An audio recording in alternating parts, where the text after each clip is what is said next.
En mars 2026, dans un petit appartement de Nice, tout s'est tu. Plus de projecteurs, plus de flash, plus de plateaux, plus de millions de téléspectateurs suspendus à un sourire, à une chute de rein, à une silhouette blonde devenue en 2001 le visage le plus commenté de France. Rien, ou presque. Rien sauf une odeur inquiétante derrière une porte close, un silence trop long, et deux vies retrouvées côte à côte dans la même solitude.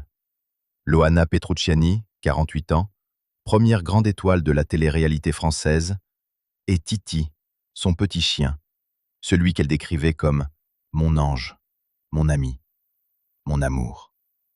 Cette phrase, à elle seule, porte une charge que ni les hommages télévisés, ni les archives, ni les montages nostalgiques ne peuvent égaler. Parce qu'il n'y a parfois pas besoin de musique, pas besoin d'effets, pas besoin de longs discours. Une seule déclaration intime suffit à faire comprendre ce qu'un animal représentait dans une vie en ruine. Et c'est précisément là que commence l'interrogation qui hante désormais l'après-Loana.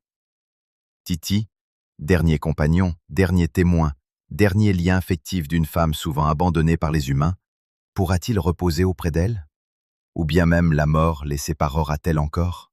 Cette histoire bouleverse parce qu'elle dépasse la seule chronique People.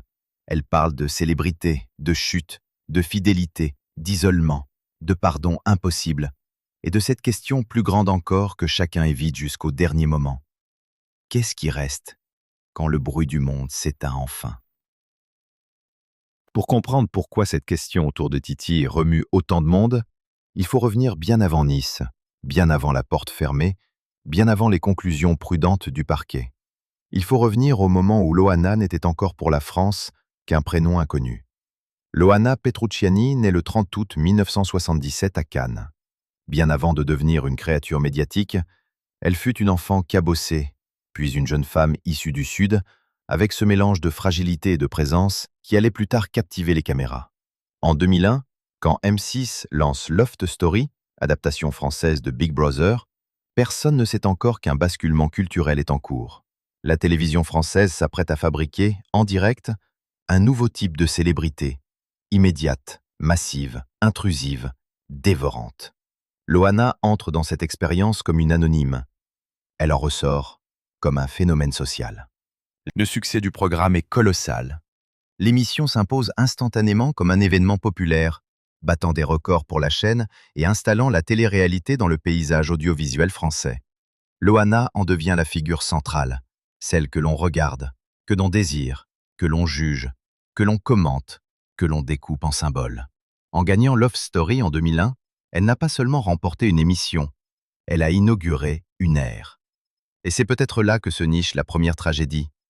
Car devenir la première, c'est souvent accepter de servir de laboratoire. La France des années 2000 n'était pas prête à ce que représentait Loana. Elle fascinait parce qu'elle paraissait accessible. Elle dérangeait parce qu'elle semblait trop vraie. Elle incarnait une forme de spontanéité que la machine télévisuelle savait exploiter sans forcément savoir protéger. On a voulu faire d'elle une Cendrillon cathodique, une blonde solaire surgie du réel pour entrer dans la légende du divertissement. Mais très vite, derrière le conte, les fissures sont apparues. Le public adorait la regarder vivre. Il supportait moins bien de la voir souffrir. Pourtant, la souffrance était déjà là, comme un courant souterrain. Elle a poursuivi sa trajectoire dans les années qui ont suivi. Musique, mode, télévision, couverture de magazines, autobiographie, tentative de reconversion, puis retour médiatique plus douloureux, plus confus, plus exposé. À mesure que le temps passait, Loana devenait moins la reine d'une époque que son sacrifice vivant. Le monde a d'ailleurs parlé d'elle comme d'une figure sacrificielle de la télé-réalité française. Formule terrible parce qu'elle sonne juste. Derrière le mythe, il y avait le prix payé, et il était immense. Pendant des années, sa vie publique a ressemblé à une alternance de résurrection et d'alerte. Hospitalisation, addiction, épisodes de grande détresse, rumeurs, mise en scène médiatique, intervention télé où l'émotion se mêlait souvent au malaise. Loana a continué d'exister aux yeux du pays comme une femme qu'on reconnaissait immédiatement, mais qu'on n'écoutait peut-être jamais vraiment. On parlait d'elle comme d'un personnage, alors qu'elle restait, avant tout, une personne. Ses confidences sur la violence, la solitude, les dépendances, le sentiment d'avoir été utilisée ont jalonné son parcours bien après l'âge d'or de Love Story. Dans une interview rappelée par Le Parisien au moment de sa mort, elle disait « La TV m'a exploité comme je l'ai exploité ».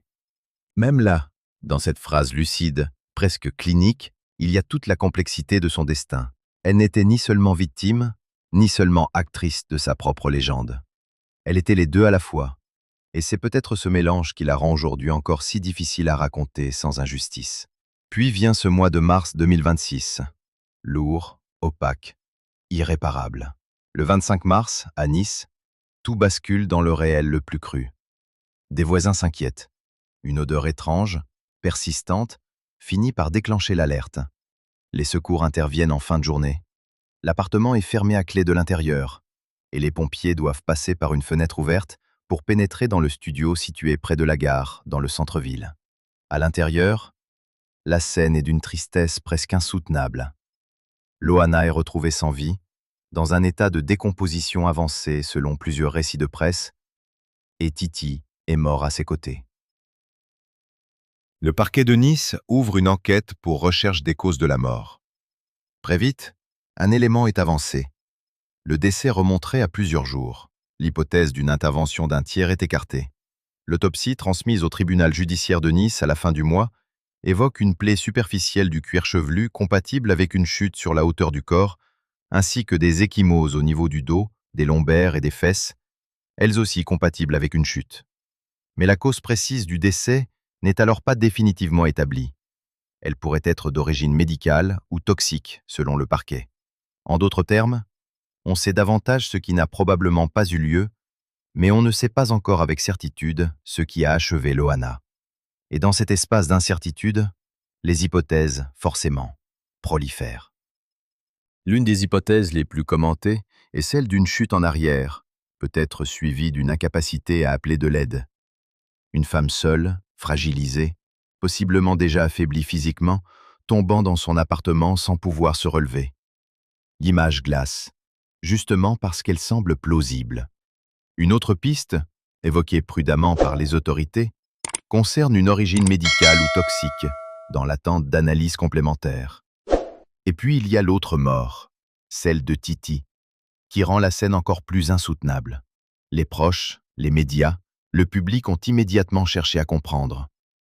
Le chien est-il mort après sa maîtresse, faute d'eau, de nourriture, de soins, consumé par l'abandon involontaire dans un appartement clos? Ou bien Titi est-il mort avant elle, accentuant le désespoir d'une femme déjà au bord du vide? Aucun élément officiel ne permet d'affirmer avec certitude la seconde hypothèse. La première, celle d'un animal resté piégé auprès de sa maîtresse décédée pendant plusieurs jours, demeure la plus communément envisagée par l'entourage et la presse. Mais ce qui compte, au fond, c'est moins l'ordre exact des morts que la vérité affective qu'elle révèle. Loana et Titi formaient une unité. À la fin, ils ont disparu ensemble. Et Titi, justement, n'était pas un simple chien de compagnie dans le récit de Loana. Il n'était pas un accessoire mignon dans une vie de célébrité déclinante. Il était, selon ses propres mots rapportés par ses proches et repris par la presse, son ange, son ami, son amour. Dans une existence marquée par des déceptions sentimentales, des trahisons, des ruptures avec le monde du spectacle, des relations humaines souvent instables, Titi représentait quelque chose de beaucoup plus profond, une présence sans calcul. Un être qui ne juge pas, ne commande pas, ne revient pas pour faire de l'audience, ne disparaît pas quand les caméras s'éteignent. Combien de personnes en fin de parcours n'ont plus qu'un animal pour seul rythme, seul rituel, seule raison de sortir, seule preuve quotidienne qu'elle compte encore pour quelqu'un?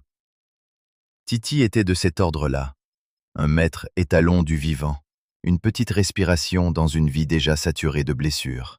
Quand les proches de Loana décrivent le lien qui les unissait, ce n'est pas de sentimentalisme qu'il s'agit, mais presque de survie émotionnelle.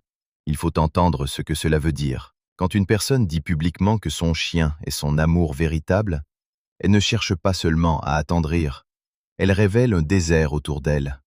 Alors, forcément, la question a explosé dès que les obsèques de Loana ont commencé à s'organiser. Titi sera-t-il enterré avec elle? La force de cette question tient à ce qu'elle mélange le concret et le symbolique. Concrètement, il s'agit de savoir ce que les proches ont décidé pour la dépouille ou les cendres du chien. Symboliquement, il s'agit de savoir si l'on reconnaît publiquement que ce petit animal était la dernière famille émotionnelle de Loana. Le débat est presque brutal dans sa simplicité. Qui, au fond, mérite de reposer auprès d'elle? Ceux qui l'ont entourée par intermittence? Ceux qui l'ont aimée de loin? Ceux qui la pleurent aujourd'hui? Ou celui qui n'a jamais quitté l'appartement tant qu'elle y était? C'est une question qui dérange, parce qu'elle redistribue la hiérarchie des liens. Elle rappelle que la tendresse la plus pure n'est pas toujours humaine. Elle suggère aussi que certains deuils populaires révèlent tardivement ce que la vie quotidienne avait laissé se déliter dans l'indifférence. Les éléments les plus récents semblent désormais clarifier la situation. À l'approche des obsèques prévues le vendredi 10 avril 2026 à Nice, l'ami de longue date de Loana, Eril Preyer, a expliqué que la famille et les vrais amis de Loana se sont cotisés pour faire incinérer Titi. Il a précisé que le chien repose désormais dans une jolie urne. Il a également indiqué que Titi ne serait pas enterré avec Loana au sens strict.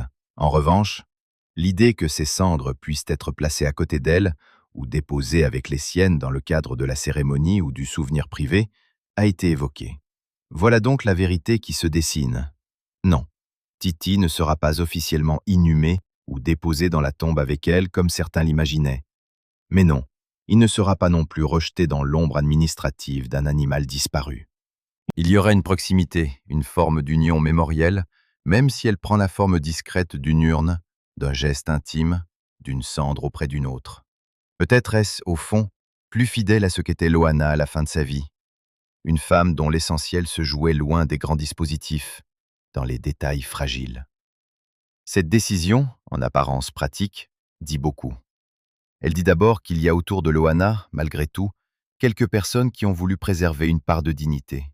Faire incinérer Titi, choisir une urne, penser à la symbolique du repos commun, ce n'est pas anodin.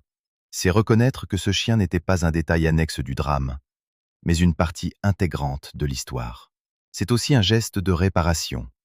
Pas réparation de la mort, bien sûr, qui ne se répare pas, mais réparation de ce que la vie avait parfois laissé échapper, le besoin de délicatesse. Dans le grand vacarme des réactions publiques, des émissions qui revisitaient déjà la légende de Loana, des commentaires parfois indécents, cette information sur Titi a produit un effet étonnant. Elle a recentré l'émotion.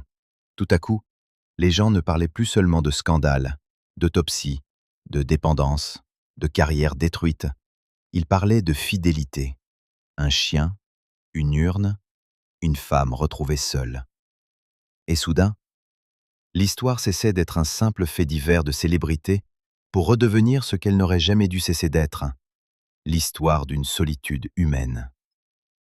Les obsèques elles-mêmes sont devenues, avant même d'avoir lieu, un point de fixation médiatique. Selon les informations publiées par la presse, la cérémonie religieuse doit se tenir le vendredi 10 avril 2026 à 11 h à la cathédrale Sainte-Réparate de Nice, avant un passage du corps au crématorium dans l'intimité. Des indications florales ont même été diffusées dans l'avis de décès, avec un thème blanc et rose correspondant aux souhaits de Loana et de sa famille. Le public est annoncé comme pouvant assister à la cérémonie religieuse, ce qui alimente encore davantage l'attention autour de cette journée. Car un enterrement de célébrité n'est jamais un simple adieu. Il devient un théâtre moral. Qui viendra? Qui s'abstiendra? Qui sera jugé légitime? Qui paraîtra opportuniste? Qui se montrera trop visible? Qui sera absent au point d'en devenir plus commenté que les présents?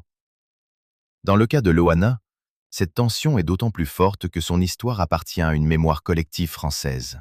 Beaucoup de ceux qui s'apprêtent à suivre ses funérailles ne l'ont jamais rencontrée. Pourtant, ils ont l'impression étrange d'avoir grandi avec elle, de l'avoir vue naître médiatiquement, tomber, revenir, disparaître encore. L'enterrement devient alors un moment de projection nationale. On croit venir dire adieu à Loana, mais on vient aussi saluer une part de notre propre passé télévisuel. Ce statut de « point chaud » médiatique est encore renforcé par les tensions déjà perceptibles autour de la cérémonie. Certains anciens de Love Story ont annoncé qu'ils ne viendraient pas. Jean-Édouard Lipa a expliqué ne pas se sentir légitime à assister aux funérailles. Jordan Deluxe a également déclaré qu'il n'irait pas. D'autres figures liées à l'émission ou à son univers, en revanche, sont attendues ou évoquées. On a parlé de Stevie Boulet, d'Alexia Laroche-Joubert, de représentants du monde de la télévision. Cette distribution du deuil a quelque chose de presque cruel. Elle rappelle qu'une star de télé-réalité, même morte, continue d'être racontée à travers les prises de position des autres. Ceux qui parlent d'elle deviennent, l'espace d'un instant, les co-auteurs de sa dernière image publique. Et c'est peut-être cela qui trouble tant. Loana, déjà tant regardée de son vivant, continue de l'être dans son départ. Même le silence autour de son cercueil est peuplé de caméras imaginaires. Mais parmi toutes les questions qui entourent la cérémonie du 10 avril, aucune n'atteint le cœur du public comme celle-ci. Sa fille, Mindy, sera-t-elle présente? Le simple fait que cette interrogation prenne autant de place montre à quel point l'histoire de Loana ne peut être dissociée de ses fractures intimes. Mindy, aujourd'hui adulte, est depuis longtemps une figure de l'absence dans le récit de sa mère. Loana avait eu une fille, née en 1998, dont la garde ne lui était pas restée.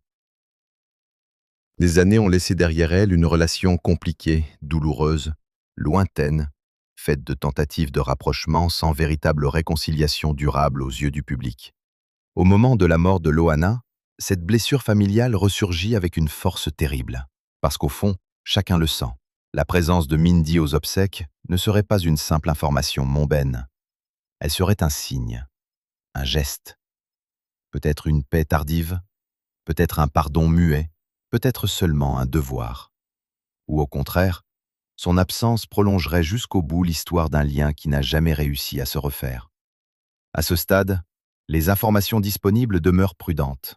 Le Parisien indiquait qu'on ne savait pas encore précisément qui serait présent aux obsèques, hormis certaines figures du loft et des personnes liées à la production ou à la chaîne. D'autres médias ont rapporté qu'autour de Mindy, c'était encore l'incertitude. Une amie de Loana, interrogée dans une émission, a répondu de façon très réservée sur sa présence éventuelle. Le silence de Mindy nourrit donc les spéculations, mais aucune décision publique claire n'a été annoncée à ce jour. Et ce silence, précisément, est devenu en lui-même un événement. Il y a des absences qui parlent plus fort que les présences. Il y a des noms qu'on ne prononce pas et qui pèsent sur toute une cérémonie. Mindy est aujourd'hui de cet ordre-là, une possibilité suspendue au-dessus du cercueil de sa mère. Viendra-t-elle? Restera-t-elle loin? Peut-on vraiment exiger d'une fille, dont le lien avec sa mère a été si blessé, qu'elle joue devant l'opinion publique la scène finale d'une réconciliation idéale? La curiosité du public est compréhensible. Son droit à obtenir une réponse, lui, ne l'est pas forcément.